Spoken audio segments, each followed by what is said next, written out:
வணக்கம் வணக்கம். ராகுவை பத்தி கருத்து பேசணும். சரி, ராகுவை பத்தி கொஞ்சம் பேசி வைப்போம். ராகு அப்படின்னு இந்த ஜோதிடத்துல 2 விதமான தாக்கங்களை பேசுறாங்க. ராகுனா அவன் கெட்டவன், அவன் கெட்டவன் அப்படின்னு. அதே மாதிரி இன்னொரு பக்கம் என்ன சொல்லுவாங்கன்னா, ராகை போல் கொடுப்பான் இல்லை, கேதை போல் கெடுப்பான் இல்லைன்னு சொல்லுவாங்க. அது என்ன, ராகு என்ன கொடுப்பாரு, அது என்ன கேது கெடுப்பாரு? ராகு தன்னுடைய செயல்பாடுகள்ல சில விதிகளை ஏற்றுக்கொண்டு மற்ற விதிகளை மறுத்து செயல்பட வைக்கிறார். அதுதான் ராகுவுடைய வேலை. இப்ப ஒண்ணும் இல்ல, எல்லாரும் அவங்கவுங்க கையில ஒரு ஒழுக்கம் வச்சிருக்காங்க. என்ன ஒழுக்கம்னா, சார் எங்களுடைய வியாபார நீதி இதுதான் சார், எங்களுடைய தொழில் தர்மம். அதுக்கு பேர் என்னடான்னா தொழில் தர்மம். என்னங்க அப்படி தொழில்ல தர்மத்தை நீங்க நிலைநாட்டுறீங்க சார்? சில விஷயங்கள் பேசுவோம் சார், சில விஷயங்கள் பேச மாட்டோம் சார். எல்லா நாளும் ஒரே மாதிரி எல்லாம் விலை கிடையாது சார், வேற்ற இறக்கம் இருக்கும். இப்ப நீங்க போய் தேங்காய் வாங்க போறீங்கன்னு வைங்க, வெளியே போய் தேங்காய் வாங்க போறீங்கன்னா தேங்காய் விலை எவ்வளவுன்னா கிலோ 44 ரூபா. கொஞ்சம் நல்ல தேங்காயா எடுத்தீங்கன்னா 2 தேங்காய் நிக்கும் 44 ரூபாய்க்கு. ஆனா ஒரு தேங்காயா வாங்கினீங்கன்னா 30 ரூபா சொல்லுவாரு. அது ஒண்ணு. சரிங்க சார், தேங்காய் உங்களுக்கு 2 தேங்காய் 44 ரூபா 1 கிலோக்கு நிக்குதுன்னு சொல்றீங்கன்னா, அப்ப ஒரு இளநீ என்ன சார், அதுவே இளநியா கொடுத்தா அவங்க சௌரியம் 50 ரூபா 60 ரூபா 70 ரூபாய்க்கும் போவாங்க. அவங்க அந்தந்த இடத்தை பொறுத்து, ஆள்களை பொறுத்து அந்த விலையை வாங்குறவங்க இருக்காங்க. ஒரு இடத்துல 45 ரூபான்னு வாங்குறாரு. அப்பதான் நம்ம யோசிக்கிறோம், தேங்காயை உருவாக்குறதுக்கு அத உரிச்சு ஒரு ஏத்தணும். ஆனா இளநிய உரிக்காமலே ஏத்தி விட்டுடலாம். தேத்துக்குழி இறக்குக்குழி எல்லாமே.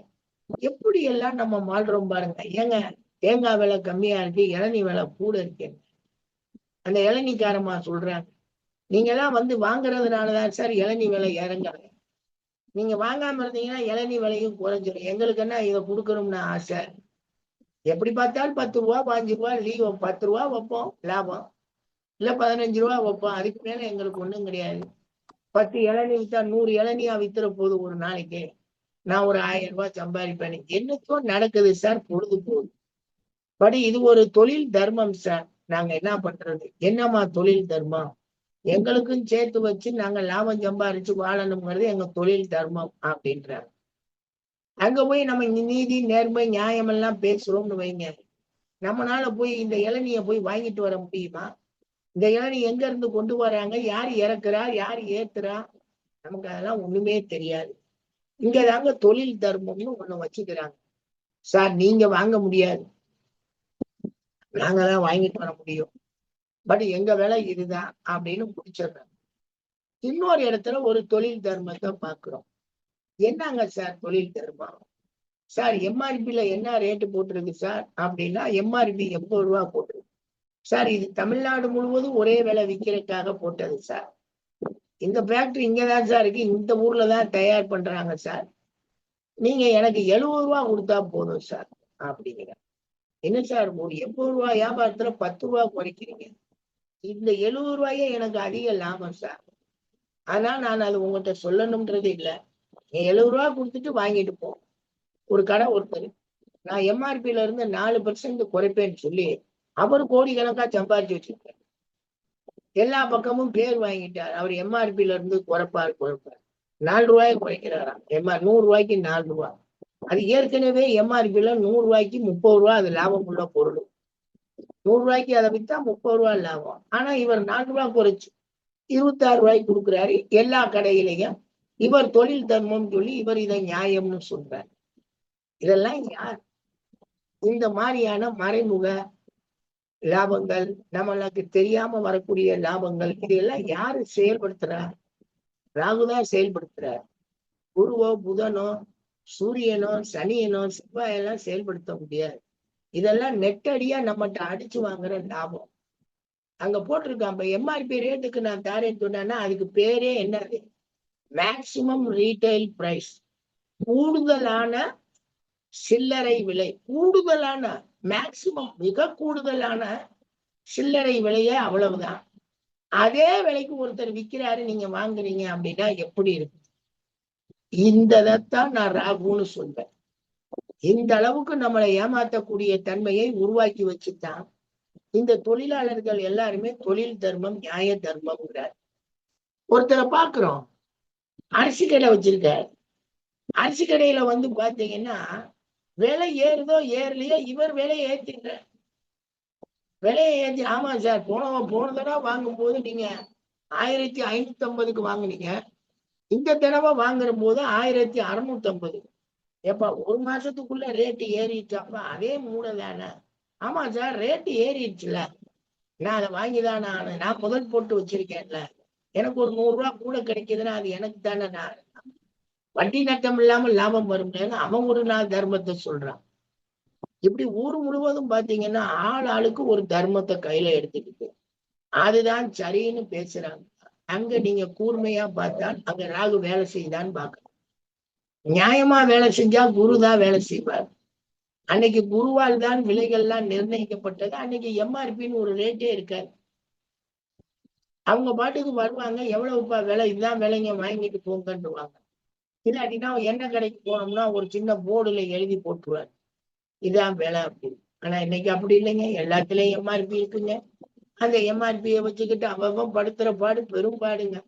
அதனால நீங்க ராகுனுடைய வாழ்க்கையை வாழ்றீங்களா, ராகுனுடைய வாழ்வுலதான் நீங்க பிடிச்சுக்கிட்டு இருக்கீங்களா அப்படின்னா கிட்டத்தட்ட நீங்க நம்ம எல்லாருமே ஒரு 90 விழுக்காடு ராகுனுடைய தன்மையில தான் நம்ம இன்னைக்கு வாழ்ந்துகிட்டு இருக்கோம். எங்க ஏமாத்துறான், எப்படி ஏமாத்துறான், எதை ஏமாத்துறான், எது உண்மை நமக்கு தெரியாது. வாங்கிட்டு வந்த பின்னாடிதாங்க இது சரியா தவறான்ற புரிதல் அளவுக்கே போறோம். துணிச்சலா செய்யறாங்க. இருக்கட்டும், போகட்டும், விடுங்க. அதுல இந்த கலப்படம் இருக்கு பாருங்க, ஐயோ கடவுளை, மொத்த ராகுங்க. உன்னை மாதிரியே உன்னை செய்கிறது. அந்த காலத்துல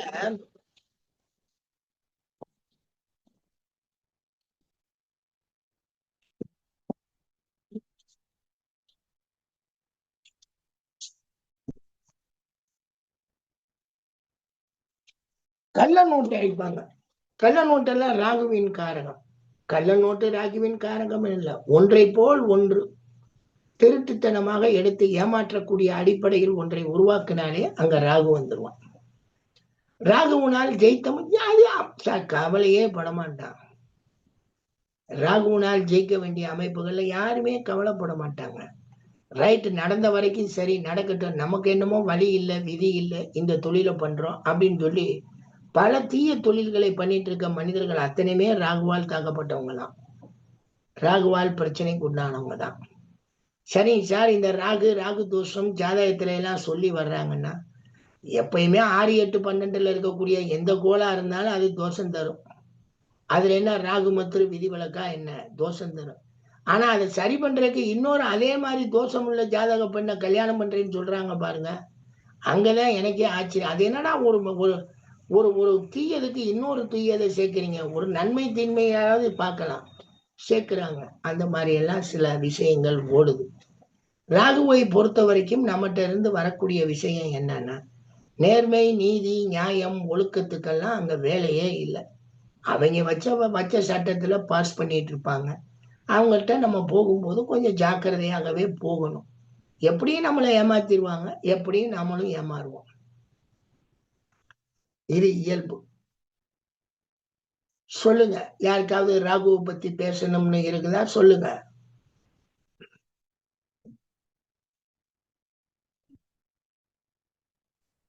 சார் வணக்கம் சார். வணக்கம். சொல்லுங்க விக்னேஷ். சார், இப்ப அந்த ராகு வந்து இப்ப 5ல இருக்கும்போது அவங்க சிந்தனைகள் ரொம்ப அதிகமா இருக்கும் சார். அவங்களும் இந்த மாதிரி பண்ணுவாங்களா சார், இந்த மாதிரி சேல்ஸ் பண்றதுலாம்? இந்த மாதிரி தனிப்பட்ட விஷயமா நம்ம கேட்கும் போது பொதுவாக அப்போ 12 பாவத்துல இருக்க ராகுக்கும் பலன்கள் சொல்லி இருக்கிறோம். 5ஆம் பாவத்துல இருக்கக்கூடிய ராகு குதர்க்கமாகவும் வித்தியாசமாகவும் வேறு மாதிரியான சிந்தனைகளையும் கொடுக்கிறான்னா அதுக்கு வாய்ப்பு இருக்கு. அது மட்டும் அல்ல. இந்த 5ஆம் பாவாதிபதி என்ன ஆனாரு, லக்னாதிபதி என்ன ஆனாரு, 5ஆம் பாவம் எந்த ராசி, எந்த இடத்துக்கு இந்த ராகு சப்போர்ட் பண்ண போறான், நேரடியாவா அல்லது மறைமுகமாவா, நன்மையா தீமையா, இதெல்லாம் அது மொத்தமா அலசி ஆராயணும். அப்பதான் நீங்க சரியான பலனை கொண்டு வர முடியும்.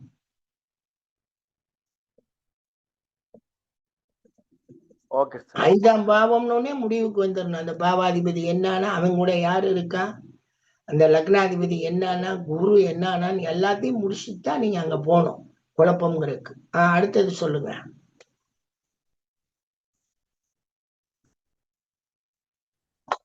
வேற ராகுவை பத்தி என்ன பேசுறீங்க அறிவானந்தா?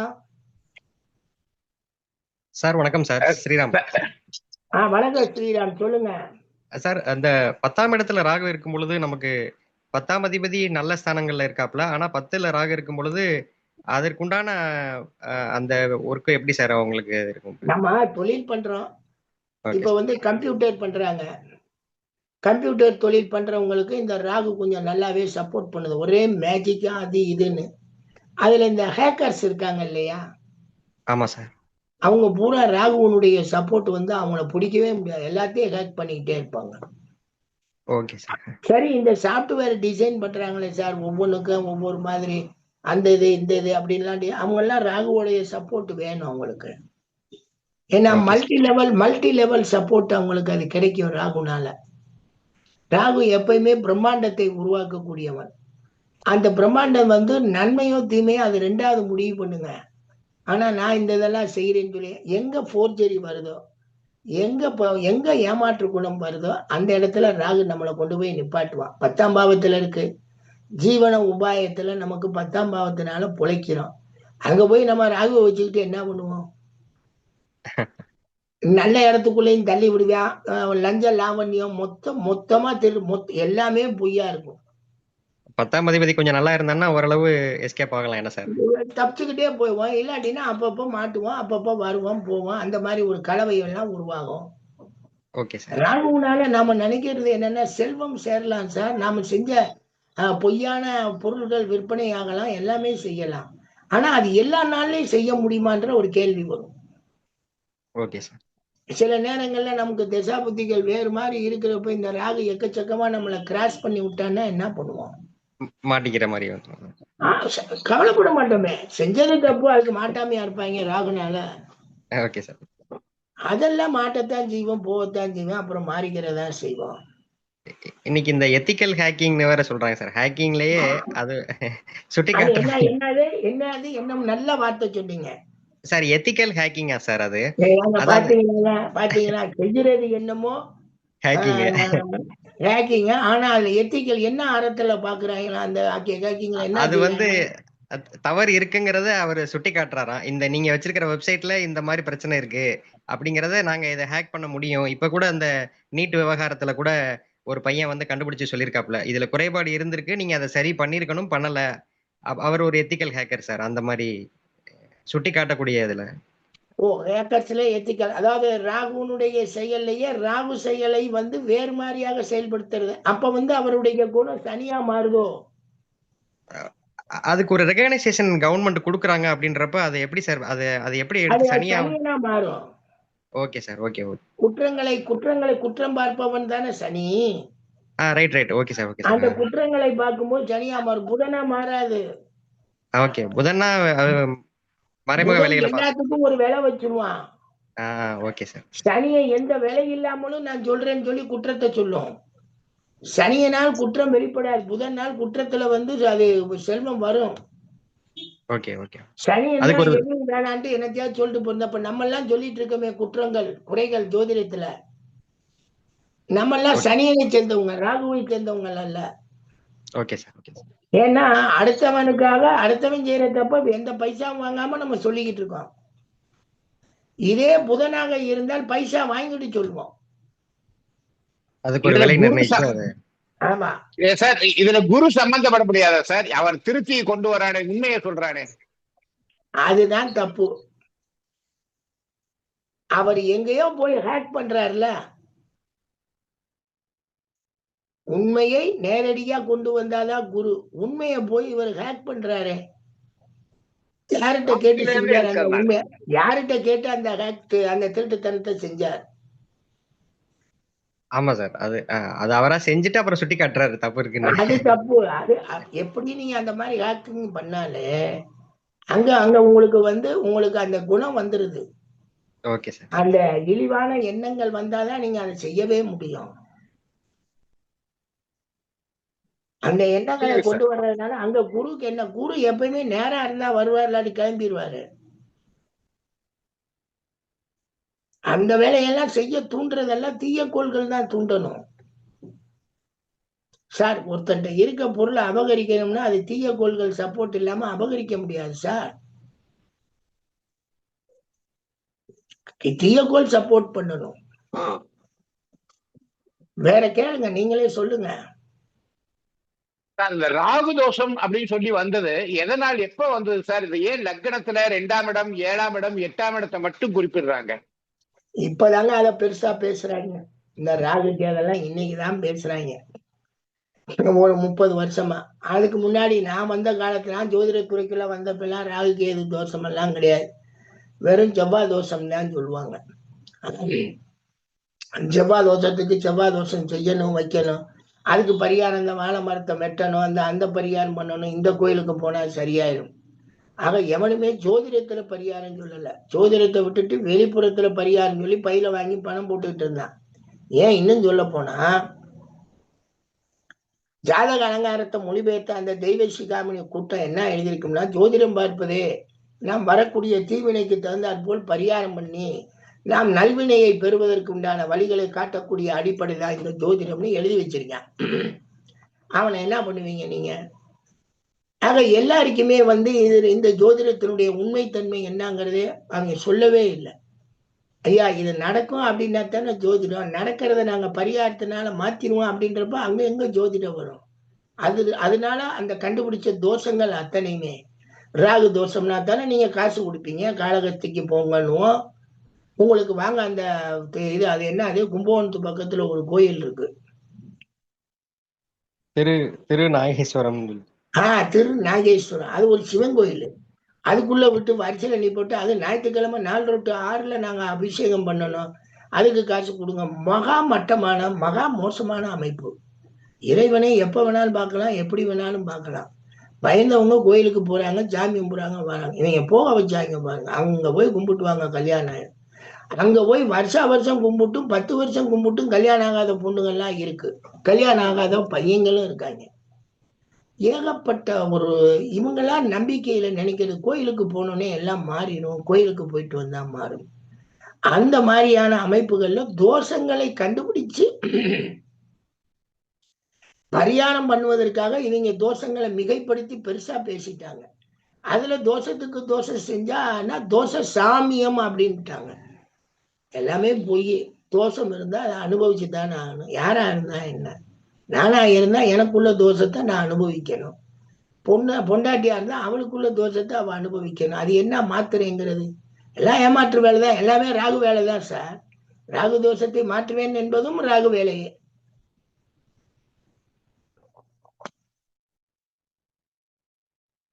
சொல்லுங்க ஸ்ரீராமன் சார். இந்த சினிமா துறையில சார், நம்ம அது ஒரு சுக்கிரனோட ஏரியாவா இருந்தா கூட அங்கே ராகுவோட ரோல் இந்த பிரம்மாண்டம்னு சொன்னீங்களா சார், அதுல எதுவும் ரோல் இருக்கா சார் நமக்கு? இதுல எல்லாமே இருக்கும், எல்லாமே இருக்கும். எங்க மெய் இல்லாமல் பொய்யாக நீங்க பொய் காட்சிகள் பொய் அமைப்புகளை உருவாக்கிக்கிறீங்களோ அங்க பிரம்மாண்டம் இருந்தால் ராகு இருக்கும். சாதாரணமா இருந்தால் சனி இருப்பான்.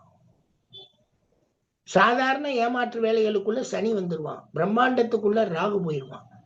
பாத்தீங்கன்னா அவ்வளவு பெரிய செட்டிங் போட்டு அவ்வளவு பெரிய காட்சி பண்ணும் போது அது உண்மையிலேயே நமக்கு அரண்மனை மாதிரி 2D 3D இந்த மாதிரி அது ராகுதானா சார்? எல்லாம் ராகுதான் சார். எல்லாமே மல்டி மல்டி மல்டி லெவல் பொய்யா ராகுதான். ஒண்ணுமில்ல, இந்த டைட்டான் படத்தை எப்படி எடுத்தாங்க, எப்படி அந்த கப்பல் காட்சி கடல் காட்சி எல்லாம் எடுத்தாங்கன்னு சமீபத்துல ஒரு விட்டு பிட்டா இந்த இன்ஸ்டாகிராமா இதுலயும் வந்துட்டு இருந்துச்சு. அந்த இதுல நான் அப்ப பார்க்கும்போதுதான் நினைச்சேன், எவ்வளவு பெரிய பிரம்மாண்டத்தை எவ்வளவு சாதாரணமா எடுத்து அதை ஏமாத்திருக்கான் பாருன்னு கற்பனை பண்ணி பாக்குறேன். மிகப்பெரிய ஏமாற்றத்தை கொண்டு வந்தப்ப அப்ப ராகுனுடைய சப்போர்ட் இருந்தா தானே அந்த மைண்டே வரும். சார் பிரம்மாண்டத்தை உருவாக்க பிரம்மாண்டமா ஏமாத்துவோம் அப்படின்னா அது ராகு தானே அதாவது ஏமாத்துவோம். கற்பனையும் உண்மை நம்பிக்கிறது. ஆமா நம்பணும்ல. அதான் கப்பலை உடைச்சிட்டாங்கன்னு நம்பினா கடைசியில கப்பலும் உடைக்கல, எதையும் உடைக்கல. அதான் சார். சொல்லுங்க. ராகு எந்த பாவத்துல இருக்கும்போது இந்த மாதிரியான கற்பனைகள் ராகுவோட வேலையே அதுதான். அவர் எந்த பாவத்துல வேணாலும் இருக்கட்டும், அவர் வேலை செய்ய போறாரா, திசை நடத்த போறாரா, அவருக்கு இந்த வேலையெல்லாம் வரதான் செய்யும்.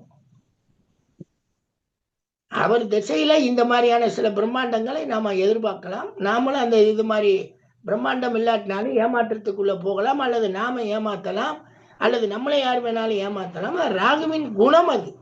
ராகு செயல்படும் போது இவ்வாறு செயல்படுவார், அவ்வளவுதான். அவர் எந்த பாவத்தில இருந்து செயல்படுவார்லாம் கிடையாது, எல்லா பாவத்தில இருந்து செயல்படுவார். அவர் திசையில வரும்போது கெட்டதுன்னா அதிகமா இருக்கும், நன்மதுன்னா குறைச்சலா இருக்கும், அவ்வளவுதான். அவர் திசா புத்திகள்ல செயல்படும் போது அப்படி இருக்கும்.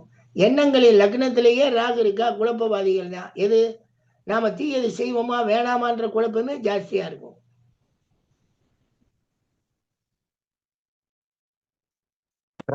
எல்லா பாவத்திலும் ராகு தோஷம் தரும். சொல்லுங்க. ராகுவோட ஒரு நல்ல கோள் இருக்கு, சூரியன் இருக்கு வச்சுக்கோங்களேன். சூரியன் நல்ல கோள் இல்லையே, ஒரு வீரியமான கோள்னு வச்சுக்கோங்களேன். இல்ல அதெல்லாம் நல்ல கோள் இல்ல. சூரியனோட ராகு சேர்ந்து மேற்கெடுதலா, ஒரு கெடுதலுக்கு இன்னொரு கெடுதல் சப்போர்ட் ஆகும். சூரியன் ராகு, சந்திரன் ராகு எல்லாம் சப்போர்ட்டிவ் எல்லாம் கிடையாது ஜாதகத்துல. அது எங்க இருந்தாலும் நம்ம மனசை குழப்பும், நம்மளுடைய மைண்டை குழப்புறது அவங்க வேலை. அந்த எந்த பாவத்துல இருந்தா என்ன, சிந்தனை சிதறல்கள் அப்படின்னா ராகு சந்திரன் நெருங்கி இருந்தால் சிந்தனை சிதறல்கள் வந்துட்டு தான் இருக்கும். அதை விட சூரியன் ராகு, அந்த சூரியன் ராகுல என்னன்னா அவன் அரசனாவே மாறுறான். யாரு? ராகு. நான் தான் எல்லான்றான். நம்மளை அவனை போய் என்னத்தை மாத்துறது? உலகத்துல இருக்க எல்லா போதை வஸ்துகள்ல இருக்கக்கூடிய அந்த பெரும் போதை வஸ்துகளுக்கெல்லாம் அவன் தான் தலைவன். மக்களை எப்படி மைண்ட மாத்தி எவ்வளவு குழப்பி எவ்வளவு பிரச்சனையை கொடுக்குறான். அளவு கடந்த துன்பத்தை தரக்கூடியவன். ஒரு இவங்க இருக்காங்க, இந்த குஷ்டரோகம்னு பிடிச்சவங்க எல்லாம் இருக்காங்க. அவங்களுக்கெல்லாம் உடல் அந்த கை கால் சுருங்கிறது பூராமே குறைஞ்சு வரும் அந்த நோயாளிகள். அவங்க பெரும் வியாதியஸ்தர்கள்னு அந்த காலத்துல சொன்னாங்க. ஏன்னா அது ஒரு அதாவது என்னன்னா தொட்டா நமக்கு வரும் அப்படி மாதிரியான அது ஒரு நோய்.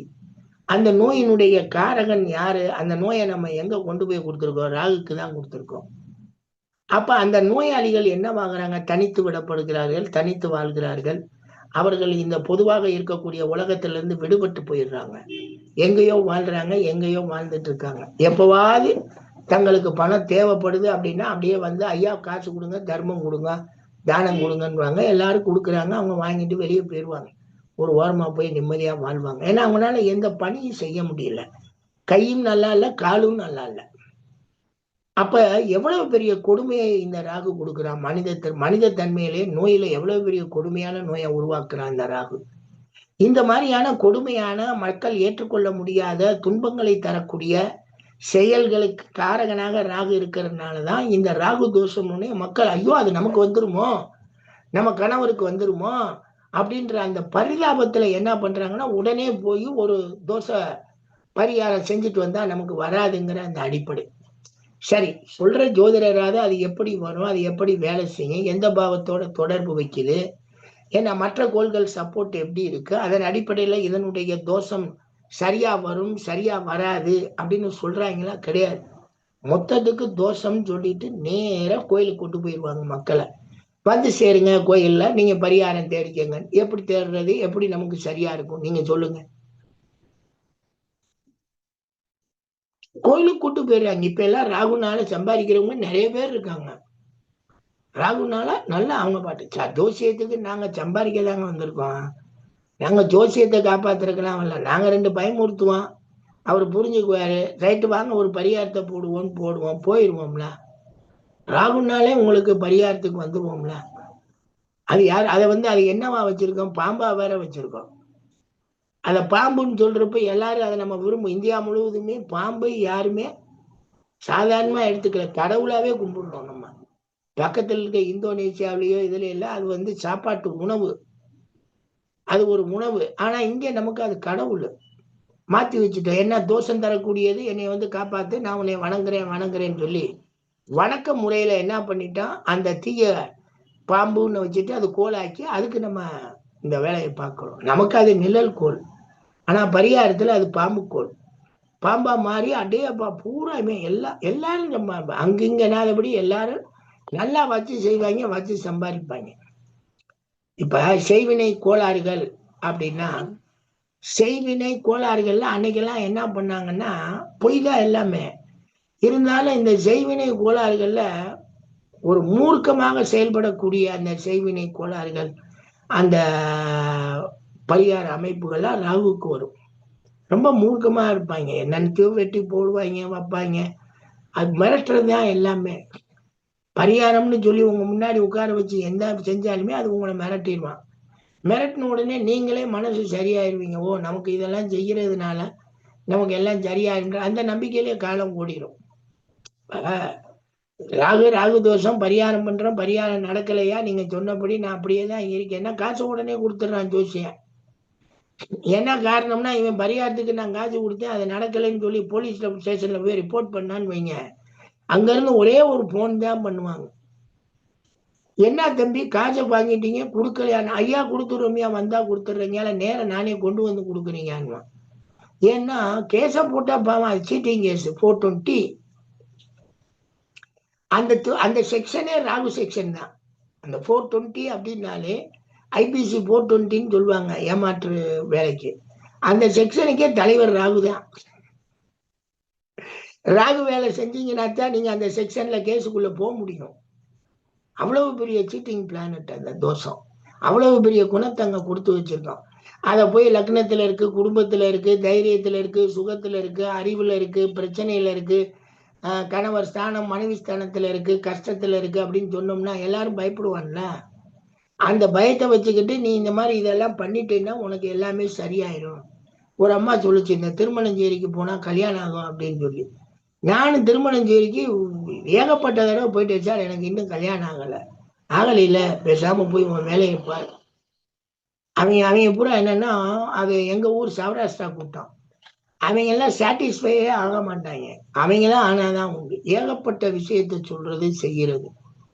அவன் சொன்னான் பரிகாரம், இவன் சொன்னான். அந்த அம்மா 31 வயசுல பொண்ணை வச்சுட்டு என்கிட்ட கேக்குது, இவங்க சொன்னான் பரிகாரம், அவன் சொன்னான் பரிகாரம். தோஷம் ஜாதம்னு உன்னை உன் ஜாதத்தை சொல்லிட்டான். அப்புறம் நீ பரிகாரம் பண்ணி என்ன செய்ய போற, கல்யாணமா பண்ண போற? அவங்கதான் ஒரு விடுதலையும் கொடுத்திருக்கான். நான் தோஷ ஜாதமா இருக்கேன், அங்கிட்டு தோஷ ஜாதமா இல்லைன்னா நம்ம கல்யாணம் பண்ணிக்கலாம், தோஷ ஜாதமா இருந்தா கல்யாணம் பண்ணிக்கலாம். அப்படியாவது ஒரு ஜாதகத்தை எடுத்து வச்சு கல்யாணம் பண்ணிட்டு போயிடலாம்ல. இதுவும் தோஷம் அதுவும் தோஷம் செய்ய சாட்டிஸ்ஃபைக்டரி வராது. என்னன்னா மாப்பிள்ளை சரியில்லை, பொண்ணு நல்லா இருக்கு, பொண்ணு நல்லா சம்பாதிக்கிறது, மாப்பிள்ளை ஒண்ணுமே செய்யல. அப்ப என்னதான் பொருத்தம் பாக்குறீங்க, என்னதான் ஜோதிடம் பண்றீங்க? ராகுனுடைய குணம் இதுதான். ராகுக்கு நாங்கள் மனிதத்தை இருக்கக்கூடிய குணத்தை பூரா கொண்டு போய் இந்த தீய குணத்தை ராகுட்ட தான் கொடுத்தோம்.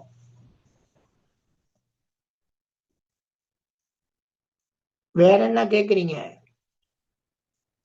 சார்? இப்ப தசா நடக்கலைன்னா அதோட இது தெரியாது, அதோட இது பலன் அந்த வராது. பாவத்தின் அடிப்படையில இருக்கும். தசா நடக்கலைன்னா பெருசா இருக்காது, அந்த பாவத்தை ஏமாத்திட்டு இருக்கான் சார்.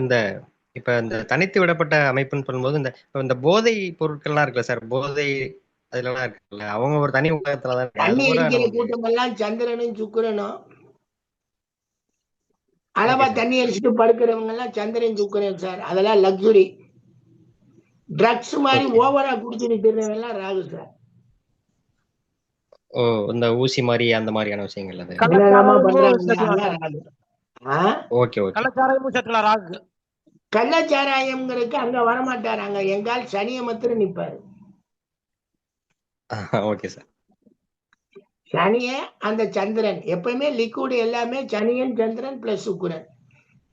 நல்ல மதுவுக்கு சுக்கிரன் வருவார், தீய மதுவுக்கு சனியன் வருவார். குரு ராகு சேரும் பொழுது ராகு நல்லவனா மாறுவானா இல்ல குரு கெட்டு போவானா சார்? ஆக ரெண்டுமே ஒண்ணுதான். ராகுவோட குரு சேர்வதனால் குருவின் குணம் கொஞ்சம் குறைவுபடுது. அதே மாதிரி குருவுடன் சேர்ந்த ராகுங்கிறதுனால ராகுவின் தீய குணம் கொஞ்சம் குறைவுபடணும். அதுதான் உண்மை. கலப்பு பலன் தான் உண்மை. நீங்க பாட்டுக்கு இது சேர்ந்ததுனால அதுக்கு நன்மை, இது சேர்ந்த அதெல்லாம் கிடையாது.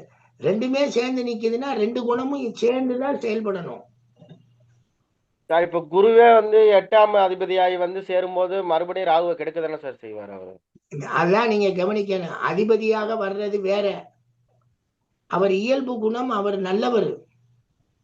அவருக்கு 8ஆம் ஆதிபத்தியம் பெருது, அவ்வளவுதான். அதுக்காக 8ஆம் அதிபதி போய் ராகுவோட சேர்ந்தாருன்னே கெட்ட குணம் வராது. அவருக்கு இன்னொரு நல்ல குணம் இருக்கும். அப்ப அந்த நல்ல குணத்தை ஏன் நீங்க எடுக்கல? ரெண்டு கலந்த மாதிரி இருக்கும்ல சார்? இருங்க, சிம்மலக்கணத்துக்கு 5 8 கூடியவன்.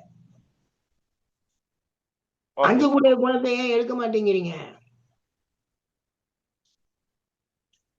வெறும் 8ஆம் வச்சு அட்டமாதிபதி சேர்ந்தான்னு சொல்றது 5 கூடியவனும் சேர்ந்திருக்காரு. அதுக்கு என்ன பண்ணுவீங்க? பாதி கெடுத்துட்டாரு, பாதி வந்து நல்லாவா இருக்கு? இப்படியா பேசுறது? கலப்பு பலனா சொல்லணுங்க. 5 8 கூடியவர்கள்னா 5ஆம் பாவத்துல அறிவு தெளிவாகுது. 8ஆம் பாவத்துல ஏமாற்றம் வரணும். அறிவு தெளிவா இருக்கிறப்ப ஏமாற்றம் தெரிந்த ஏமாற்றமாக இருக்கும். அவ்வளவுதான். தெரியாத ஏமாற்றத்துக்கு வேலை இல்லை. ஏமாத்துவாரு, ஆனா மாட்டிக்க மாட்டாரு. ஏமாத்துவாரு, தெரிந்த ஏமாற்றம். அது எப்படி மாட்டாம இருப்பாங்க? மாட்டணும்ன்ற தலையெழுத்து திசையில வந்தா மாட்டுவாங்கல்ல. தெரிந்த ஏமாற்றம், தெரிஞ்சே செய்கிறது. Okay okay okay sir. Sir ஒரு டவுட். அதாவது ராகு வந்து ஏமாத்துவாரா ஏமாற்றப்படுவாரா? ஏமாற்றப்படுவோமா சார் ஜாதகம்? ரெண்டுமே அவர்தான். ஆமா, அவரை பொறுத்த வரைக்கும் ஏமாத்துவார். அவர் எங்கேயாவது வேற பக்கம் ஏமாறுவாரு, அது வேற. ஏமாறுவது அவருடைய குணம் அல்ல, ஏமாற்றுவதே அவருடைய குணம். சார் அதான் சார் 6 8 12ல இருக்கும்போது அவர் ரொம்ப ஏமாத்துவார், அப்படிதானே சார்? மேபி கெடுப்பான்ல, நல்லாவே கெடுப்பான். மத்த பாவத்துல இருக்கும்போது வந்து அவர் வந்து நார்மலா கெடுப்பாரு, அவரும் ஏமாறுவார் லைட்டா. ஆமா, 8ஆம் பாவத்துல எனக்கு ராகு. என்னுடைய குணத்துல 8ஆம் பாவத்துல ராகு. நான் வந்து எனக்கு 8ஆம் பாவம்ங்கிறது என்ன? ஆயுள், அந்த திடீரென்று வரக்கூடிய தன வரவு, பொது வரவு, அது இதுன்னு நம்ம சொல்லுவோம். எனக்கு அதெல்லாம் கிடையாதுன்னு அதுக்குள்ள போவே மாட்டேன். அதை விட குடும்பம் எனக்கு 8ல இருக்கக்கூடிய ராகுனால மரண பயங்கள் அல்லது இந்த பேய் பயங்கள், பிசாசு பயங்கள், பில்லி சூன்ய பயங்கள்லாம் என்கிட்ட இருந்துகிட்டே தான் இருக்கும். அது என்னை விட்டு போகாது. சார் இந்த பொதுவான இந்த இப்ப ஜோதிட உலகத்துல இந்த ஒரு இது மாதிரி சொல்லிட்டு இருப்பாங்கல்ல சார், அந்த கெட்டவன் கெட்டில் கிட்டிடும் அந்த என்னமோ அதெல்லாம் போய் 10 நாள் இருந்துட்டு 10 நாள் நம்ம ராஜீவமா இருந்துட்டு 10 வருஷம் ஜெயிலியா இருக்கிறது. அதெல்லாம் தனித்தனி டைட்டில். அந்த டைட்டில் இங்க ஒவ்வொரு டைட்டிலா போடுவோம் ஒவ்வொரு நாளைக்கும். Okay okay. இல்ல சார், இந்த 6 8 ஒரு கேட்டதனால இருக்கு. அதே மாதிரி ராகு நட்சத்திரத்துல பிறந்திருப்பாங்கல்ல சார், இப்ப ராகு நட்சத்திரத்துல பிறந்தவங்களுக்கும் அந்த குணங்கள் இருக்குமா சார்? அந்த அதெல்லாம் கிடையாதுங்க, அப்படிலாம் கிடையாதுங்க. லக்னத்துல ராகு இருந்தா மட்டும் அந்த குணம் வரும்? அதெல்லாம் கிடையாதுங்க, அது வேறங்க. அதாவது பாவம் நல்ல பாவமா இருந்து ராகுனுடைய சேர்க்கை வந்தால் அவனுடைய குணம் மேக்சிமம் குறையணும். அதுதான் உண்மை. பாவத்துக்கு வலிமையில அவன் 1ஆம் பாவத்தை இயக்கும் போது ஒழுங்கால இயக்கணும். குழப்பம் மாத்திரம் கொடுப்பார். செய்வோமா செய்ய வேணாமா? லக்னாதிபதி எல்லாம் தீர்மானம் பண்ணுவாங்க, செய்ய வேணாம்னா செய்ய வேணாம். ராகு நீசமாயிருந்தா? ராகுக்கு நீச்சம் உச்சம் எல்லாம் இன்னும் கணக்கெல்லாம் பண்ணல சார். அதெல்லாம் கணக்கு போடாதீங்க சார். ராகு இருந்த பாவத்தை மாத்திரம் பேசிட்டு போயிட்டே இருங்க சார்.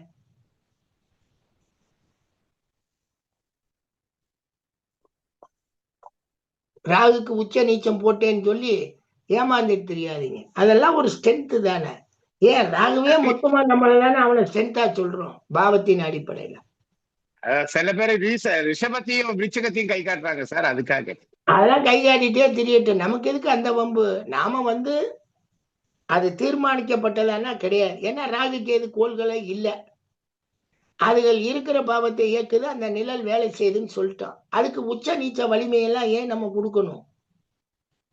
அதுதான் அல்டிமேட்டா எல்லா வலிமையும் சேர்த்து எடுத்துக்கிட்டு செயல்படுதுன்னு சொல்றாங்களே ஜோசியத்துல. அப்புறம் எதுக்கு அது நல்ல வலிமையான கோளுன்னு சொன்ன பின்னாடி அதுக்குள்ள ஏன் உச்ச நீச்சம்? சட்பலத்துலலாம் அந்த கிரகத்துக்கு வலிமையெல்லாம் இல்லைல்ல சார்? சட்பலமே கிடையாது, அவங்க 2 பேருக்கு எதுவுமே கிடையாது. அப்ப எல்லார் ஜாதகத்திலயும் ராகு கேது வலிமையா தான் இருக்குது பொதுவா அப்படி ஆமா. சொல்லிடுவோம். ஆமா, ரைட். நாளைக்கு சந்திப்போம். Okay sir. Thank you sir.